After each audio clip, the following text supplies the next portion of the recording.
E-cigarettes, we see many of the same themes. In many of the companies show very young models enjoying themselves. We see flavors that are, very appealing to young people. This is Professor Robert Jackler, who we interviewed a couple months ago for another video about Juul. Beginning in about the World War I era, this paper... Kevin Burns was the CEO of Juul from 2017 to 2019. He received his bachelor's degree at University of Connecticut and MBA at Wharton School of the University of Pennsylvania. Kevin Burns partnered with an American investment company called TPG Capital, a private equity company. TPG manages investment funds in growth capital, venture capital, public equity, and debt investments. Before becoming the CEO of Juul, he was the former president and chief operating officer of Chobani, the yogurt company, from 2014 to 2016. Juuls are viewed as a better alternative to cigarettes and therefore are more sought by people who are reluctant to start smoking. These type of people think, using Juul is not bad for me. There is not any smoke that will harm my lungs. More teens are likely to use it as they don't think there will be any negative effects. Kevin Burns went through with the idea of producing several fruit and candy flavored pods which easily attract the attention of teens. Although the idea seems unethical, the company greatly profited from the variations of its products. The main focus of Juul is to guide adults away from cigarette use by using nicotine-based products, but encourage teen use at the same time.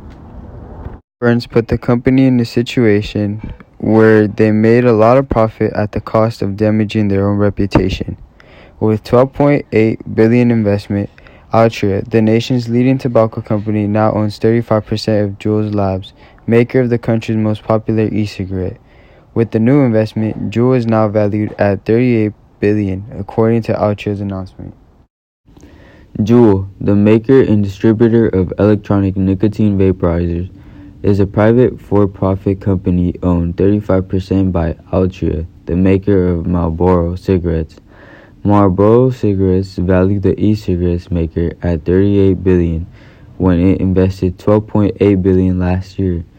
Juul saw $1.3 billion in revenue in 2018 and forecast revenue of $3.4 billion for 2019, according to Bloomberg, and it controls about 3/4 of the market for non-traditional smoking products.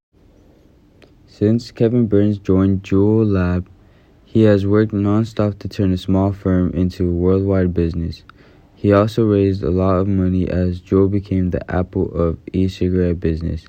Although ethically we will not want him as a CEO because he's caused a lot of health issues, especially in young teens.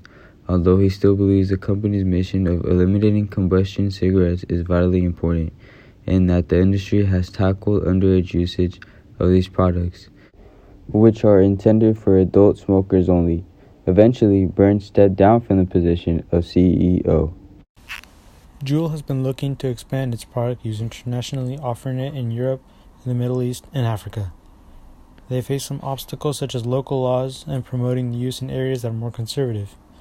In Europe, nicotine amounts have lowered to 2% concentration from the original 5%, whereas in Japan, the type of e-liquids is also heavily regulated. Juul has pledged $30 million to fight against underage vaping. They gave near $100,000 to Congress during the time in which they were deemed responsible for the increase in vaping amongst teens. Most of the money went to the Democrats while also supporting political parties that were pushing for stricter regulations and higher age restrictions.